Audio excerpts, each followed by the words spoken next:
यो यो याम याम तनुम भक्तः यो यो यां तनुं भक्तः श्रद्धयार्चितमिच्छति श्रद्धयार्चितुमिच्छति तस्य तस्याचलां श्रद्धां तस्य तस्याचलां श्रद्धां तामेव विदधाम्यहम्। तामेव विदधाम्यहम्।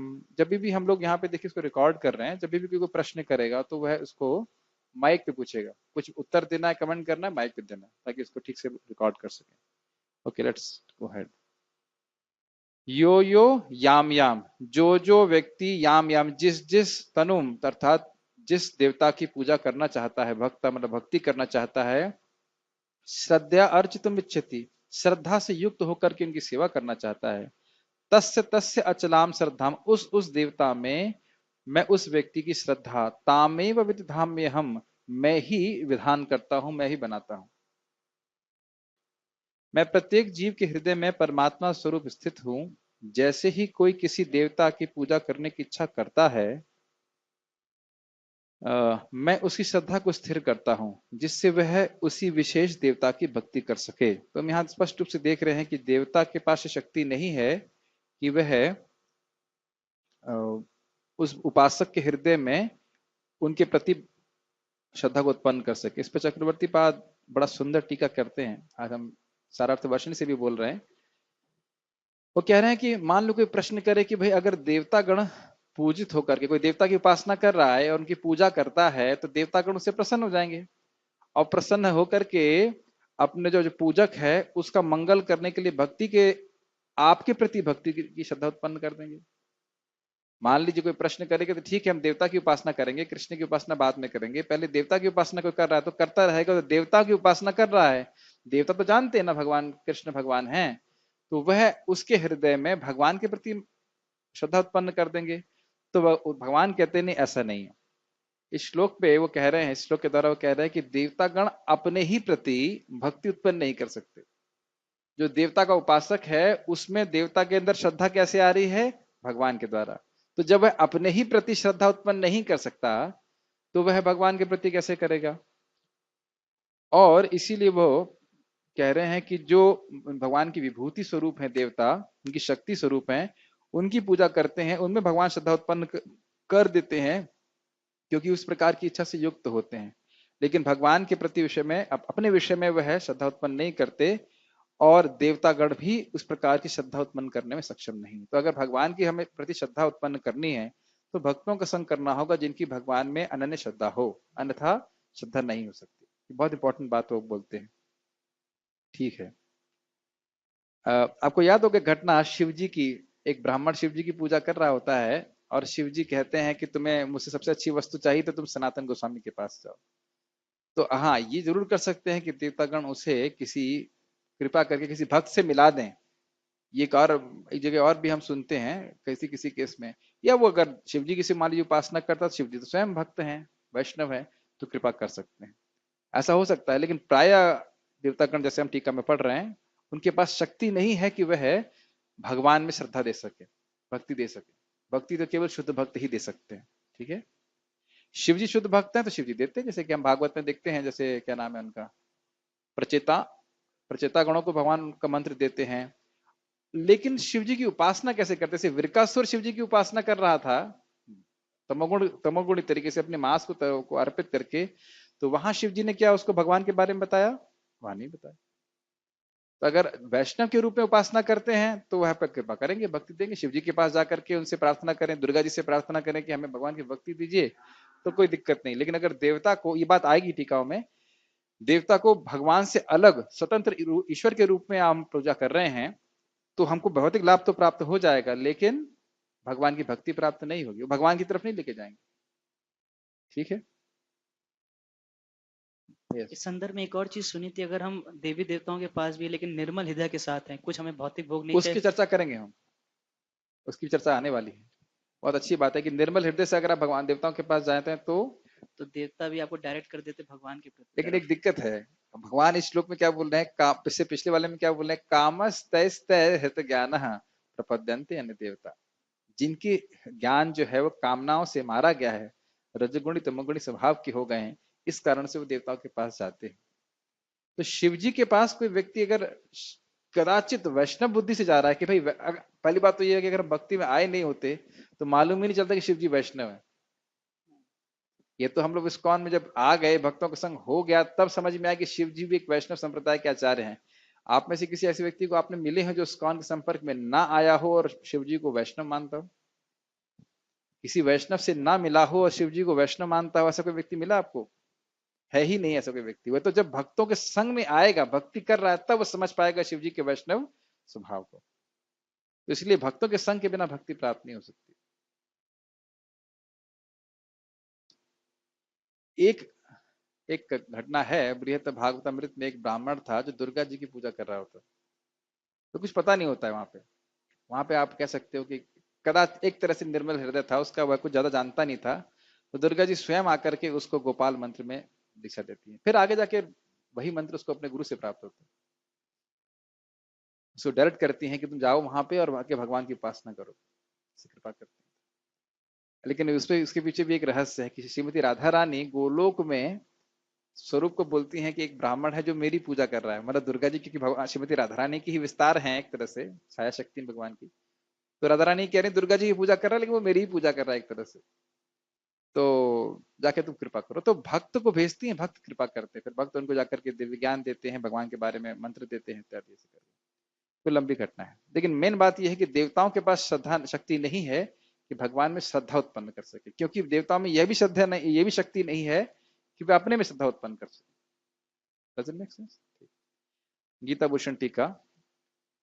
मैं अकेला सभी जीवों का परमात्मा होते हुए अपनी महान शक्तियों से, एक मिनट रुकिएगा, हाँ, अपनी महान शक्तियों से संपन्न और सभी जीवों का हित चाहते हुए देवताओं में उनकी श्रद्धा को उत्पन्न करता हूं। अब आप यहां देख सकते हो कि पहली बात यह है कि वह जीवों का हित चाहते हैं। जीवों की स्वेच्छा में वह हस्तक्षेप नहीं करना चाहते। सो आप कहेंगे कि परमात्मा रूप में तो बोल देना चाहिए कि अरे भाई तुम देवता की उपासना मत करो, लेकिन आप जानते हो कि जब जीव भोग इच्छा से युक्त रहता है तो भगवान उसको ज्ञान तब तक नहीं देते जब तक स्वयं भक्ति ना करे। भक्तों का संग प्राप्त नहीं होगा, चुपचाप चुपचाप ही रहते हैं, जो इसे करना चाहता है वो करे। इसीलिए सारा ज्ञान बहुत गुही है। हमको लगेगा हमें तो बात पता है कि देवताओं के पास जाने वाला जो है वो उसकी श्रद्धा भगवान देते हैं, लेकिन कितने लोग को ये रहस्य पता है कि नहीं? ये रहस्य तो नहीं पता ना लोगों को कि जो लोगों की विभिन्न विभिन्न श्रद्धाएं हैं इस जगत में, वह भी भगवान के द्वारा आ रही हैं। आपको यहाँ गीता में सुनने को मिल रहा है तो ठीक है। अगर मान लीजिए कदाचित आपको गीता में नहीं पता होता, गीता से नहीं मालूम होता, तो आप ये कहते हैं हाँ हाँ दुर्गा जी में हमारी श्रद्धा है, शिव जी में श्रद्धा है, या गणेश जी में श्रद्धा है, और यही लोग हमको अपने चरणों में श्रद्धा दे रहे हैं। सामान्य लोग तो यही मानते हैं ना। ये रहस्य है कि भगवान परमात्मा के रूप में सबके हृदय में इस प्रकार की बात को प्रेरणा दे रहे हैं। ठीक है, इससे भगवान की परम सत्ता और परम शक्ति का भी अंदाजा होता है हमें। मैं उन्हें देवताओं की पूजा करने के लिए प्रेरणा देता हूं और प्रत्येक देवता की पूजा करने का संबंधित फल प्रदान करता हूं। मतलब जो फल देवता की पूजा से मिलता है वही भगवान के द्वारा ही प्राप्त होता है। देवताओं के पास यह करने की शक्ति नहीं है। यह 2 श्लोकों में बताया गया है, इस वाले में और अगले वाले में। अब इन लोगों की क्या दिक्कत होती है, जो देवताओं की उपासना कर रहा है उसके क्या मनोभाव में गलती हो जाती है, जरा वो देखिए। जो व्यक्ति क्लेश या अन्य चीजों से मुक्ति प्राप्ति की इच्छा करते हुए मेरे शरीर तनु को ही सूर्यदेव जैसे देवता के रूप में विश्वास के साथ पूजने की इच्छा करता है, उस व्यक्ति में मैं अकेला अहमेवा, न कि वो देवता स्वयं मुझ में विश्वास के बजाय उस देवता के प्रति ही दृढ़ विश्वास को जगाता हूं, नहीं होना चाहिए जगाता है, मैं जगाता हूं। क्या अर्थ है कि जो देवता हैं वे भगवान के विश्व रूप में स्थित हैं और भगवान की ही विभूति हैं, तो उनको भगवान का ही शरीर कहा जाता है एक तरह से। जैसे मेरा हाथ मेरे शरीर से अभिन्न है एक दृष्टि से, तो उसी प्रकार से देवता भी भगवान के शरीर के ही अभिव्यक्ति हैं, विश्व रूप की अभिव्यक्ति हैं। तो वह सूर्य की उपासना कर रहा है तो एक दृष्टि से भगवान की उपासना कर रहा है, एक दृष्टि से। लेकिन उसकी दृष्टि क्या है कि नहीं, सूर्य से जो भी मुझे वरदान प्राप्त हो रहा है वो डायरेक्ट मुझे सूर्य दे रहा है। ये भेद दृष्टि है। जैसे मान लीजिए मैं आपको कोई फल दूं, तो फल कैसे दूंगा? हाथ से दूंगा। तो क्या आप कहेंगे देखो कितना सुंदर हाथ है, ये हाथ मुझको दे रहा है, ये बोलते हैं? नहीं, ये सोचते हैं कि व्यक्ति ने मेरे को दिया। अब समझ में आ रहा है? अब समझ में आ रहा है ना? आगे भी बोलेंगे मय्ये विहितान हितान, जितने भी फल प्राप्त हो रहे हैं लोगों को देवताओं की उपासना से, वो कौन दे रहा है? भगवान ही दे रहे हैं। जैसे मैं अपने हाथ से किसी को दे रहा हूं तो मैं दे रहा हूं, ना कि मेरा हाथ दे रहा है। वो देवता केवल एक निमित्त है, निमित्त समझते हैं, इंस्ट्रूमेंट है, माध्यम है। देवता के पास खुद से शक्ति नहीं देने की। अगर मैं इच्छा नहीं करूं तो ये हाथ चलने वाला नहीं है। समझ में आ रहा है? यस। श्रुतियां भी कहती हैं कि विभिन्न देवतागण भगवान के शरीर के विभिन्न रूप हैं। यह आदित्य तिष्ठति, यह आदित्याद अंतरोयम आदित्यो न वेदा यस्यादित्य शरीरम। भगवान वे हैं जो सूर्यदेव से भिन्न हैं, सूर्यदेव के भीतर स्थित हैं, जिनके बारे में सूर्यदेव नहीं जानते और जो सूर्यदेव के शरीर हैं। तो इस प्रकार से, नहीं, यहाँ थोड़ा सा अनुवाद गलत हुआ मुझे लगता है। सूर्यदेव के शरीर नहीं है, जो सूर्यदेव जिनके शरीर है, ऐसे कहना चाहिए। इससे आदित्य शरीरम, ठीक है। तो जितने भी देवता हैं वह भगवान के विश्व रूप समझते हैं। जो भौतिक संसार है, इसको, जो विभिन्न ग्रह मंडल हैं, और उसको एक मतलब इस प्रकार से कल्पना की जाती है कि भगवान के ये ऊपर वाले भाग, ऊपर के जो ग्रह हैं वह भगवान के मस्तक हैं, नीचे वाले जो हैं वह भगवान के तालु हैं। इस प्रकार से विश्व रूप की धारणा की जाती है। तो इस विश्व रूप में विभिन्न प्रकार के देवता स्थित हैं, और इस प्रकार से देवता भगवान के शरीर हैं। बृहदारण्यक उपनिषद तात्पर्य पढ़िए। यस। यहाँ पे जो बात आती है कि प्रेरणा देता हूँ, देवताओं की पूजा करें, प्रेरणा देता हूँ, प्रेरणा का मतलब यहाँ पे हेल्प करते हैं, जैसे कि प्रेरणा मतलब इंस्पिरेशन। प्रेरणा का मतलब, ऐसे दिया जाए तो प्रेरणा मतलब वो तो चीज प्रेरणा पता मतलब है। प्रेरणा ही होता तो है, प्रेरणा का प्रेरित मतलब करना, हाँ, प्रेरित बुद्धि करते देना। हैं। तो जैसे कोई व्यक्ति के अंदर भौतिक इच्छाएं हैं, तो इच्छाएं हैं इसलिए उसको देवताओं के प्रति प्रेरणा देते हैं, या फिर हाँ, कैसे? यस, उनकी भौतिक इच्छा है और वो लेकिन वो अपनी छोटी, तरफ भी तो प्रेरणा दिलवा सकते हैं। नहीं, जब तक वह भक्तों का संग प्राप्त नहीं होगा वो अपनी तरफ प्रेरित नहीं करेंगे। जब तक व्यक्ति कदाचित भक्तों का संग नहीं करेगा, भगवान बिल्कुल चुपचाप बैठे रहते हैं, कुछ भी नहीं बोलते। कहीं स्यान महत सेवया विप्र पुण्य तीर्थ निषेवणात्।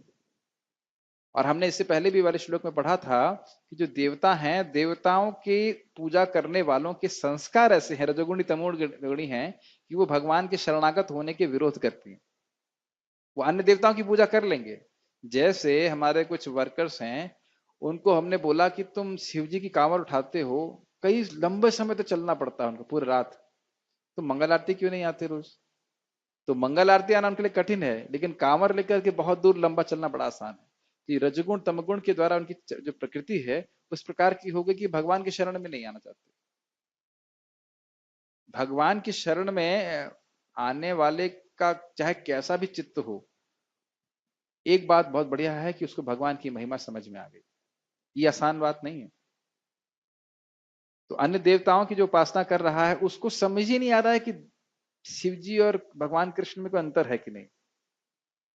मेरा एक अनुभव है, जब मैं एनटीपीसी में काम करता था तो एक व्यक्ति हरे कृष्णा थोड़ा बहुत मेरा सीनियर था, वो मान रहा था। बाद में बोला हम सबको मानते हैं, लेकिन पूजा तो अपनी कुल देवी की ही करते हैं।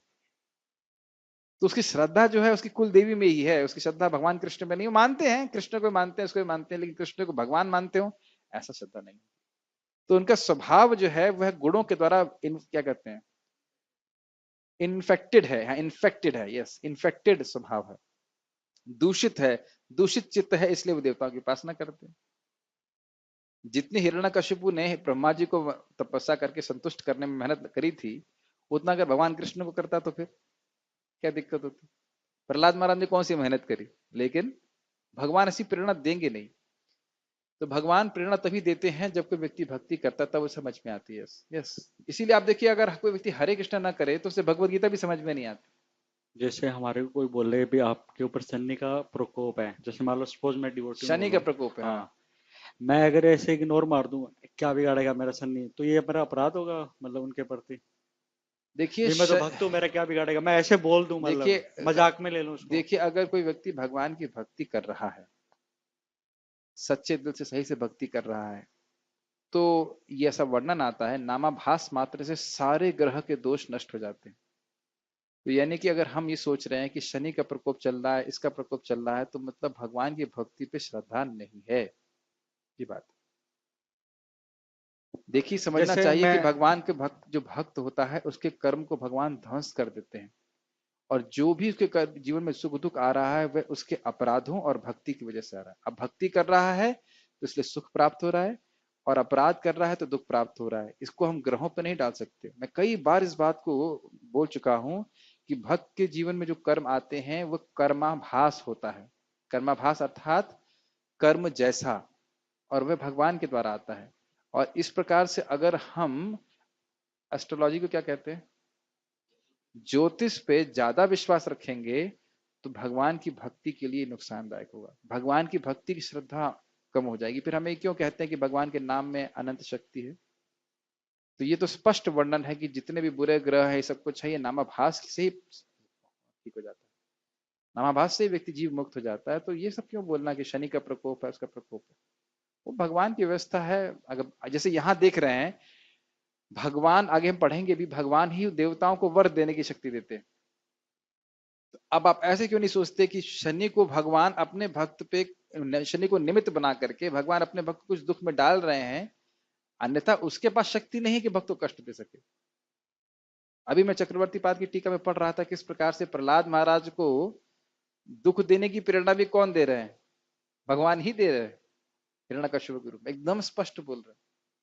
अब आप जो ब्रह्मा जी की प्रार्थना कर रहे थे कि आपकी लीला बड़ी अद्भुत है, एक तरफ प्रहलाद को बचा रहे हैं, दूसरी तरफ आप हिरण्यकश्यप के मन में प्रेरणा दे रहे, इसको मारो, विभिन्न प्रकार से उसका फिर आकर उसको मार देते। करना क्या चाहते हैं आप? सेम चीज द्रौपदी को परेशान करने की जो है, जो इंस्पिरेशन है, वो कौन दे रहे हैं? भगवान दुर्योधन को दे रहे हैं।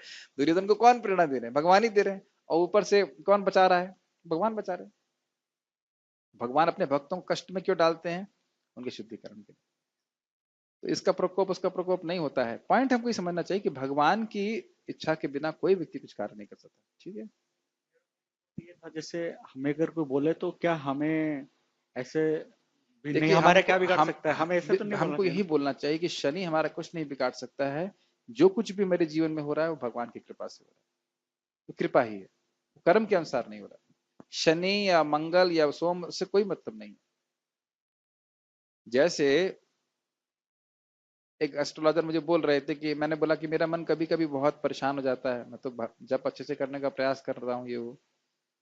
तो कहने वो कुछ बताया ऐसा हो रहा है वैसा हो रहा है। फिर मैंने कहा हमने जब जब ठीक से कर रहे तो क्यों प्रॉब्लम हो रहा था? कह रहा है जब कर रहे हो ठीक से इसलिए बचे हो, नहीं तो गायब हो जाते। फिर मेरे मन में आया कि भाई जिसने अब तक बचाया है वो आगे भी बचाएगा। तो इसलिए भक्तों को भगवान पे श्रद्धा को बढ़ाना चाहिए, इस प्रकार से नहीं सोचना चाहिए। हाँ, दूसरी बात है कि देवताओं का अनादर नहीं करना चाहिए। कोई आपको बोले शनि का प्रकोप है, इसका प्रकोप है, ये करो वो करो, ठीक है, वो हाँ हाँ ठीक है, हाँ हाँ बोल देना चाहिए, देवताओं का अनादर नहीं करना चाहिए। लेकिन बात अपने हृदय में ये रखनी चाहिए, जो भी हमारे जीवन में सुख दुख आ रहा है भक्त के जीवन में, वह सब भगवान की व्यवस्था से आ रहा है। ठीक है, एकदम स्पष्ट है। अगर आप टीका को पढ़ते हैं, एकदम स्पष्ट है। जो दुख आ रहा है वो हमारे अपराध की वजह से आ रहा है, जो सुख आ रहा है वो भक्ति करने से आ रहा है। कोई इसमें विरोध तो नहीं है? यस। सुख दुख से मेरे मतलब, मान लो आपको अच्छा प्रसाद खाने को मिल रहा है, अच्छी व्यवस्था मिला रहे हैं, तो भगवान की भक्ति कर, वो कृपा से मिल रहा है। अब मान लो बीमारी आ रही है, कोई कष्ट आ रहा है, वो कौन दे रहा है? भगवान। बहुत सीधा उदाहरण चक्रवर्ती बात देते हैं। एक माता एक अपने बच्चे को कभी मीठा आइसक्रीम खिलाती है, आइसक्रीम तो नहीं बोलते हो, मतलब कुछ मीठी वस्तु खिलाती है, और कभी कभी वही माता नीम का जूस पिलाती है। तो ये सब जो है भगवान ही करने वाले हैं, स्पेशली अपने भक्तों के। ये अपने भक्त का हृदय, अपने भक्त का कल्याण सोचते हैं। ठीक है। जी, अगर कोई देवता की पूजा करता है तो ये जिम्मेदारी देवता की बनती है ना कि उसे रिपीटेड बर्थ और डेथ से उसको मुक्ति दिलाए। अरे हर भाई, जब देवता स्वयं ही मुक्त नहीं है, तो हमने पढ़ा था ना, जब खटवांग महाराज ने उसे वरदान मांगने के लिए बोला, खटवांग महाराज ने देवताओं की बहुत समय तक युद्ध में सहायता करी। जब वो रिटायर हो गए, कार्तिकेय का जन्म हुआ, तो उनसे बोलते हैं कैवल्यम ऋते कैवल्यम, कैवल्य मुक्ति को छोड़कर तो हमसे कोई भी वरदान मांग सकते हो। तो खटवांग महाराज ने कहा ठीक है, आप ये बता दीजिए मैं कब मरने वाला हूँ, ताकि वो भगवान पे अपना ध्यान कर सके। अब याद है ना, पिता न सस्यात, जननी ने सस्यात में चर्चा किया था। देवम न सस्यात, अगर देवता मत बनो अगर तुम भक्ति का उपदेश नहीं दे सकते। बिना भक्ति किए व्यक्ति कोई मुक्त नहीं हो सकता। तो इसलिए देवता बेसिकली कहने का अर्थ यह है कि देवता भी वैसा ही स्वीकार करो जो भक्ति का उपदेश दे। ऐसे देवता तो है ही नहीं कहीं पे। ऐसे नई बात नहीं है, शिव जी भी उपदेश दिए हैं, ऐसी बात नहीं। ब्रह्मा जी ने उपदेश दिया है, भगवान की भक्ति नारद जी उपदेश दे रहे, ऐसे कि नहीं। देवर्षि हैं, मतलब भगवान के भक्त भी हैं, तो ऐसा नहीं कि देवता उपदेश नहीं दे सकते। कोई शुद्ध भक्त हैं देवताओं के रूप में और उपदेश देते भी हैं, लेकिन कहने का अर्थ यह है कि सामान्यतः कोई इनकी देवता के रूप में पूजा करता है तो वह ज्ञान नहीं देते। तात्पर्य, ईश्वर ने हर एक को स्वतंत्रता प्रदान की है, अतः यदि कोई पुरुष भौतिक भोग करने का इच्छुक है और इसके लिए देवताओं से सुविधाएं चाहता है, तो प्रत्येक हृदय में परमात्मा स्वरूप स्थित भगवान उसके मनोभावों को जानकर ऐसी सुविधाएं प्रदान करते हैं। ये लाइन आपको समझ में आई? भगवान बहुत नम्र हैं, अगर हम उनकी शरण में नहीं जाना चाहते तो कोई बात नहीं, मत आओ। भगवान भी लास्ट में बोलते ना गीता के कि भाई तुमको सब कुछ बता दिया है, अब विचार करो, जैसी इच्छा है वैसा करो। ये नहीं कहते कि अरे इतना पढ़ा दिया और उसके बाद तुम समझ नहीं रहे हो, तुम्हें युद्ध करना है, मेरी बात माननी है, मैं भगवान हूं, जो तुम्हारी इच्छा है वो करो। लेकिन ये जरूर बोला कि अगर तुम मेरी बात नहीं मानते हो, अगर तुम अहंकार के वश कार्य करते हो, न श्रोष्यसी विनश्यसी, तुम मेरी बात नहीं सुनोगे तो विनाश हो जाएगा। ये बात सत्य है, बाकी तो करना चाहो तो करो। इसीलिए परमात्मा के रूप में भगवान बिल्कुल न्यूट्रल रहते हैं, जो चाहे करना चाहे करो। लेकिन जब हम भगवान की भक्ति करते हैं, भक्त संग में आते हैं, तब भगवान हमें ज्ञान देते हैं। जब हम भगवान को प्रणाम करते हैं, इनका नाम जप करते हैं, तब ज्ञान देते हैं, नहीं तो चुपचाप बैठे रहते हैं, कुछ भी नहीं बोलते। ठीक। समस्त जीवों के परम पिता के रूप में वे उनकी स्वतंत्रता में हस्तक्षेप नहीं करते, अपितु उन्हें सुविधाएं प्रदान करते हैं जिससे वे अपनी भौतिक इच्छाएं पूरी कर सकें। एक सुंदर सा उदाहरण मन में आ रहा है कि अगर कोई व्यक्ति जेल में ही रह करके ये चाहता है कि मान लो से हम ये इस रूम में बैठे हैं, तो कोई कहे कि मैं इस रूम से उस दूसरे रूम में जाना चाहता हूँ, तो ठीक है, आपको दूसरी सेल में दे देंगे। नहीं, ये वाला सेल थोड़ा ठीक नहीं, उससे उठ करके दूसरे कमरे में जाना चाहता हूँ, तो ठीक है, उसमें भी कोई दिक्कत नहीं। लेकिन अगर कोई कहे कि हम जेल से बाहर निकलना चाहते हैं, तब उसका ट्रीटमेंट थोड़ा अलग से होगा। और नहीं, इस पे उसको मतलब बताया जाएगा भाई किस प्रकार से आपको ठीक बर्ताव करना है, तब जाके आप जेल से बाहर निकल सकते हो। जेल से एक रूम से दूसरे रूम में जाना एक अलग काम है और जेल के बाहर निकलना बिल्कुल अलग काम है। तो देवता भी इस जगत में कैदी ही हैं और उनकी थोड़े उच्चतर कैदी हो सकते हैं, पुण्यात्मा हो सकेंगे तो कैदी हो जाएंगे, तो उनकी मुक्त करने की शक्ति नहीं है। आते कि दुर्गा जी के पास भी शक्ति नहीं है जीव को मुक्त करने की। ठीक है, ओके। तो भगवान जब तक कोई भगवान की शरण में नहीं जाता भगवान कुछ नहीं बोलते, या भक्तों की शरण में नहीं जाता, भक्तों की सेवा नहीं करता, तो भगवान कुछ नहीं बोलते। कुछ नहीं बोलते मतलब कोई ज्ञान नहीं देते। कुछ लोग यह प्रश्न कर सकते हैं कि सर्वशक्तिमान ईश्वर जीवों को ऐसी सुविधाएं प्रदान करके उन्हें माया के पास में गिरने ही क्यों देते हैं? भाई जब भगवान इतने सर्वशक्तिमान हैं, सर्वज्ञ हैं और पूरी तरह से जीव को माया से बचा भी सकते हैं, तो माया से बचाते क्यों नहीं? इसका उत्तर यह है कि यदि परमेश्वर उन्हें ऐसी सुविधाएं प्रदान न करें तो फिर स्वतंत्रता का कोई अर्थ नहीं रह जाता। अतः वे सबों को पूर्ण स्वतंत्रता प्रदान करते हैं, चाहे कोई कुछ करे, किंतु उनका अंतिम उपदेश हमें भगवत गीता में प्राप्त होता है। मनुष्य को चाहिए कि अन्य सारे कार्यों को त्याग कर उनकी शरण में जाए, इससे मनुष्य सुखी रहेगा। ये बहुत सुंदर बात हम श्रीमद् भागवत में भी पढ़ रहे थे। देखिए, पहली बात तो ये कि भगवान से जीव का संबंध प्रेम का है। प्रेम में स्वाभाविक रूप से जो अपनी स्वेच्छा है उसका समर्पण करना होता है। एक इंग्लिश में बहुत सुंदर कहावत है, कहावत नहीं है, वक्ता ने बोला है, when you take a responsibility when you're not forced then that is love। समझ में आया? हम कोई उत्तरदायित्व लें जिसके लिए हम बाध्य नहीं हैं, तो यह प्रेम है। जैसे माता बच्चे का ध्यान रखती है, वो रात में सो रोता है, जो कुछ करता है, तो वह उसको कोई कष्ट नहीं लगता क्योंकि बच्चे से प्रेम है। तो उसी प्रकार से हम भगवान की शरण में जा रहे हैं, तो शरण में जाने का उद्देश्य प्रेम होना चाहिए, समझना चाहिए अपनी हमारी स्वरूपगत स्थिति क्या है। और इसको जब हम भगवान के संबंध में अपना संबंध ज्ञान समझते हैं, तब हमें समझ में आता है कम से कम हम कर्तव्य बुद्धि से भगवान की सेवा करें। भगवान इतना उपकार हम पर कर रहे हैं, जिला रहे हैं, खिला रहे हैं, पाल रहे हैं, तो कम से कम हमारा कुछ तो बनता है, कर्तव्य बनता है कि हम भगवान की सेवा करें। वहां से सच्ची भक्ति शुरू होती है। राग तो आगे जाकर के होगा भगवान से, लेकिन पॉइंट यहाँ पे क्या है कि अपनी बुद्धि से, मतलब अपनी बुद्धि का मतलब शास्त्र सुन करके बुद्धि के द्वारा निर्णय करके अपनी स्वेच्छा को भगवान की सेवा में समर्पण करना होता है। ये बात समझ में आ रही है?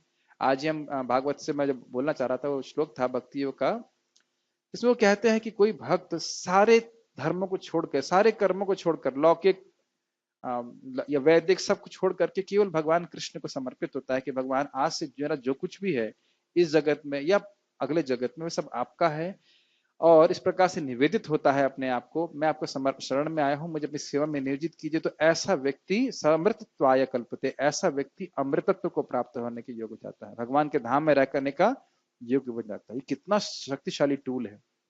टूल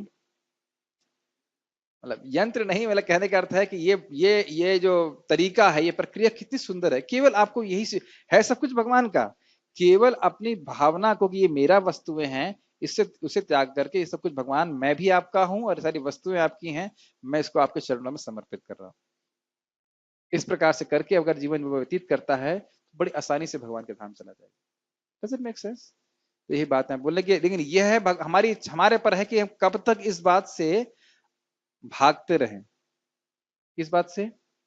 कि सब कुछ भगवान का है और मैं भी भगवान का हूं, है ये सत्य, लेकिन हम इससे इंग्लिश में कहेंगे इवेड करने का प्रयास करते हैं। इवेड मतलब भागने का प्रयास करना है, बस इसको खाली स्वीकार करना है।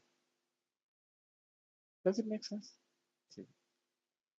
प्रभुपाद जी उदाहरण देते हैं कि मान लीजिए कोई स्त्री है और वो पैंट पहन के घूम रही है, इसका मतलब नहीं कि अगर वो पैंट शर्ट पहन लेगी तो वो पुरुष हो जाएगी। तो हम भगवान के दास हैं, सेवक हैं, और हम ईश्वर बनने का प्रयास कर रहे हैं। तो ईश्वर बनने का प्रयास करने से जो हमारा दासत्व है भगवान के प्रति, उससे हम केवल भागने का प्रयास कर रहे हैं। क्या मेरी बात समझ रहे हैं? क्या बोलते हैं, सत्य से मुंह मत मोड़ो, सुने हैं इस शब्द को? सत्य से मुंह मोड़ने का प्रयास कर रहे हैं कि कृष्ण हमारे स्वामी हैं और हम उनके शाश्वत दास। ये स्वीकार कर ले तो एक भक्ति ठाकुर जी बोलते हैं, कृष्ण आमी कृष्णदास कर ले विश्वास तो और कोई दुख नहीं। सीधी बात। जीवात्मा तथा देवता दोनों ही परमेश्वर की इच्छा के अधीन हैं, अतः जीवात्मा न तो स्वेच्छा से किसी देवता की पूजा कर सकता है, न ही देवता परमेश्वर की इच्छा से के विरुद्ध कोई वर दे सकते हैं। जैसा कि कहावत है, ईश्वर की इच्छा के बिना एक पत्ती भी नहीं हिलती। और सुंदर एक घटना है केन उपनिषद से, बहुत सुंदर घटना है। एक बार एक बार नहीं कई बार हो चुका, लेकिन ये बार ऐसा हुआ, देवता और असुरों के बीच में युद्ध हुआ और देवता लोग जीत गए। ये बहुत अच्छी घटना है, पता नहीं कितने लोगों को पता है कि नहीं, एक दो भक्तों को पता है, लेकिन है बड़ी इंटरेस्टिंग। तो बहस होने लगी कि कौन किसकी वजह से ये युद्ध जीता गया, केना किसके द्वारा, किसने जिताया इस युद्ध को। तो झगड़ा कर रहे थे। एकदम एक ब्राह्मण, जहां तक मुझे स्मरण आया, एक ब्राह्मण आते हैं और वह तृण देते हैं और कहते हैं तुम इसको नष्ट करके दिखाओ। तो अग्नि उसे जलाने का प्रयास करता है, वो तृण जलता नहीं है, और जो वायु है उसे उड़ाने का प्रयास करती है, वो उड़ता नहीं है। ऐसे सब देवता प्रयास कर लेते, कुछ नहीं होता। तो सब लोग बोलना चालू करते हैं, के ना मतलब किसके द्वारा इसकी रक्षा हो रही है। तो समझते हैं कि हाँ, जिसके द्वारा रक्षा हो रही है उसी की कृपा की वजह से हम लोग कुछ कर पाए। समझ पा रहे हैं? तो देवताओं में अलग से कोई शक्ति नहीं है, जैसे मेरे हाथ में अलग से कोई शक्ति नहीं है कि वो कुछ कर सके। वो मेरा शरीर या मैं जब चाहता हूं तभी वो हाथ कुछ कार्य करता है। तो किसी भी देवता में शक्ति नहीं है कि वह कुछ कर सके, भगवान की कृपा के द्वारा ही देवता कुछ कर सकते हैं। जब भगवान अंदर से प्रेरणा देते तभी वह कुछ कर सकते। ये बहुत इंपॉर्टेंट है। अभी हम लोग मैं कल पढ़ रहा था यही बात। एक प्रद्युम्न मिश्र नाम के ब्राह्मण थे, एक महान वैष्णव रामानंद राय जी से कथा सुनने जाते हैं, कृष्ण कथा। और जो कृष्ण उस कथा सुनते हैं तो सुबह से शाम हो जाती और वो बड़े सुखी हो जाते हैं। तो जब वो लौट रहे होते हैं तो रामानंद राय जी कहते हैं उनको कि आप यह मत सोचना कि कथा मैं कर रहा था, मैं तो एक वीणा की तरह हूं, बजाने वाले जो हैं श्रीमन चैतन्य महाप्रभु, वो जान रहे हैं कि भगवान ही परमात्मा के रूप में मुझे प्रेरणा दे रहे हैं और मैं कार्य कर रहा हूँ। बहुत सुंदर बात प्रपाद तात्पर्य में लिखते हैं कि एक शुद्ध भक्त जब कुछ बोलते हैं, बहुत अच्छी बात मुझे लगी थी, गुरु मुखा पकना वाक्य चित्ते कोरिया का। क्यों? एक शुद्ध भक्त जब कुछ बोलते हैं तो यह नहीं सोचना चाहिए कि वह बोल रहे हैं, अपितु भगवान उनको प्रेरणा दे रहे हैं कुछ बोलने के लिए। आपको बात बहुत गंभीर लगी मेरे को। एक महान भक्त जो गुरु हमको कुछ बोलते हैं, अब मैं अपने को महान भक्त नहीं बोल रहा हूँ ये मत सोचिएगा, जो शुद्ध भक्त है उनकी बात कर रहा हूं। हम लोग तो जो शास्त्र में उसको रिपीट कर रहे हैं, लेकिन जो शुद्ध भक्त हैं अगर वह कुछ बोल रहे हैं तो भगवान ही प्रेरणा दे करके हमको बोल रहे हैं। समझ पा रहे हैं? बुलवा रहे हैं। जैसे प्रभुपाद जी ने कहा 16 माला करो, 4 नियम का पालन करो, इसी जीना में तुम भगवान के धाम चले जाओगे। तो ये प्रभुपाद जी की वाणी नहीं है, ये साक्षात भगवान की वाणी है। समझ पा रहे हैं मेरी बात? क्योंकि इनका सीधा संबंध भगवान से होता है, जो उनकी वाणी से निकल रहा है बिल्कुल सत्य रहता है। भक्त इसीलिए सत्संकल्प होते हैं, जो बोलते हैं सच हो जाता है, शुद्ध भक्त, क्योंकि वो भगवान के शरणागत होते हैं। एक उदाहरण के लिए, एक माता जी थी और उनके पति बहुत धनवान थे। तो एक बार वह साड़ी खरीदने गई। जो साड़ी बेचने वाला था उसने कहा कि बहुत देर तक छांटती रही साड़ी, ये साड़ी वो साड़ी, ये साड़ी वो साड़ी, क्या तुम्हें लेना भी है या खाली देख ही रही हो? तो उनको बहुत दुख लगा और फिर अपने पति को बोली, ये कह रहा है कि लेना भी है कि कुछ खाली देख ही रही हो, तो मैं चाहती हूँ कि सारी साड़ियां खरीद लो उसकी। तो पूरी दुकान की साड़ी खरीद ली और फिर गरीबों में बंटवा दिया।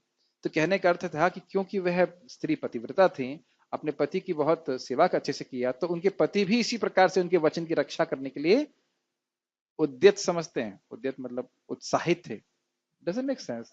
तो इसी प्रकार से भक्तों के जो शुद्ध भक्त हैं, उनके वचन को हमको पकड़ के चलेंगे तो हम बड़ी समझ लेना चाहिए, वो भगवान का ही प्रस्ताव है, भगवान का ही ऑफर है। उसको पकड़ हम करेंगे तो निश्चित रूप से भगवान की कृपा हमको प्राप्त है। मैं खाली ये बोल रहा था कि ईश्वर की इच्छा के बिना एक पत्ती भी नहीं हिलती, और वह ईश्वर की इच्छा भगवान के भक्तों की इच्छा के पीछे चलती है।